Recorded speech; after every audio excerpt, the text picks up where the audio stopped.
Hey guys, Hadley here, New Zealand Property Buyers. Today, I wanted to talk to you about what a good deal looks like and how we execute on one of those. Now, good for everyone is very different, but I'll talk to you about what we see as good, and then also within that, there's going to be a couple of different things that I'll talk about depending on the type of property that you're looking for, and then how we execute on that. So, key point there is that the examples here aren't good for everyone. They're good for a specific type of person. But the overarching principle for this is that when we're looking at property and when we're looking at deals, we always want to look at it from a two-stage perspective. So stage one is I buy the property. Stage two is what can I do to it at a later stage to then add value, potential for increase in rental yield with that as well. So if we can get both of them at the same time, we get further ahead. If we get one, it's a bonus. But the thing that we don't want to necessarily do is just go and buy a property with zero upside at all. That's a phase zero or a stage zero approach to things. So, ideal two stage, like for a development property, we'd be looking to buy a house with a section of land out the back. So, what we'd then look to do is we'd get the house that needed some renovations, we'd do the house up, and then we'd look to go, well, can we put a minor dwelling out the back?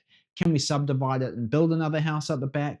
Can we subdivide it and put a secondary dwelling on there? Or do the council rules or the zoning rules allow us to not have to get it subdivided and just have two houses on one title? Therefore, what we have is we have an increase in value, we have an increase in equity.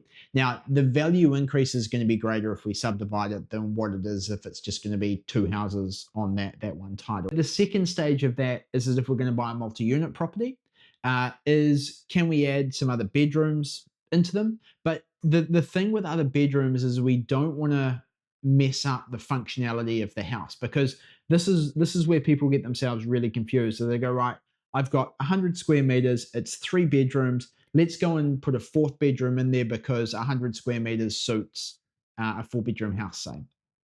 The issue that you then have is that you then have a kitchen, you have a small lounge, and maybe a dining room if you're lucky, because you've cut the lounge in half. And your tenants can fit a couch in there and a TV, and that's about it. But you've got a family of 4 or 5 people, and you've only got one bathroom. So it's really important that when we're looking at these, is like, how does the functionality of the house suit the size of the family that's going to live there? Are we just trying to squash rooms in for the sake of squashing in another room?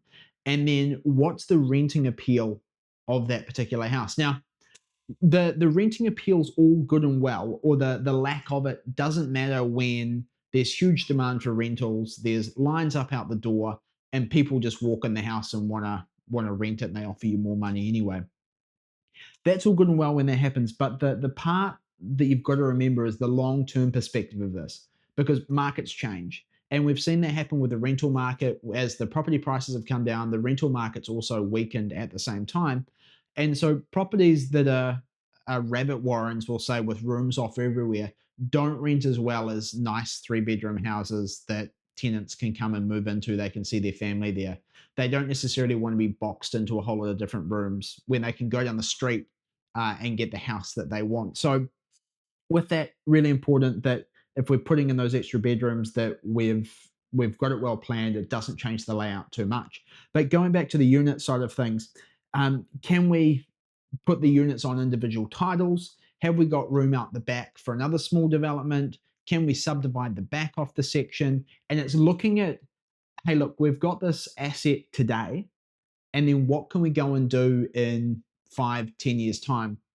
I've just finished up with a client this week where we had a property that we've bought for them, and initially they wanted to go and put a secondary dwelling on the back straight away. Now, the issue with that is, and it sounds like a good idea, but the issue is that ties all their capital up for the next 2 years, and they need to get this back property valued at what an entire property is going to be worth. Now, with this too, and the market being a bit suppressed at the moment, is as I've said to them, look, let's just park the intensification or the stage 2 for the moment. Let's go and buy another piece of land, so then we've got the land intact, and then we can come back at a later stage to then rebuild stage 2 of these. We've got a plan for the next 4 years to buy a house a year, and then when we get to year 5, we come back and intensify what we've already got. So that's how the stage one and stage two works. It's really important to get that plan in place at the start, stick to the plan so that you're not getting distracted with the side things and the additions too early on. Because as soon as you do that, you'll get trapped and you'll tie your equity up. And then you need to wait for the market to come in and pull you back out of it. So, important things when we're looking at a property. Number one, we need to look at what's the stage one potential of it. So, that initial renovation. Stage two, what can I do to it at a later stage? And then number three, that if we're going to be doing renovations to the main house, that we need to look at it in a way that we're going to attract tenants when the market's going well, but also when the market's slow. Because when the market's slow is going to be the hardest time to rent it, and you want the most rental appeal that you can possibly have, so you're not left with a whole lot of vacancies.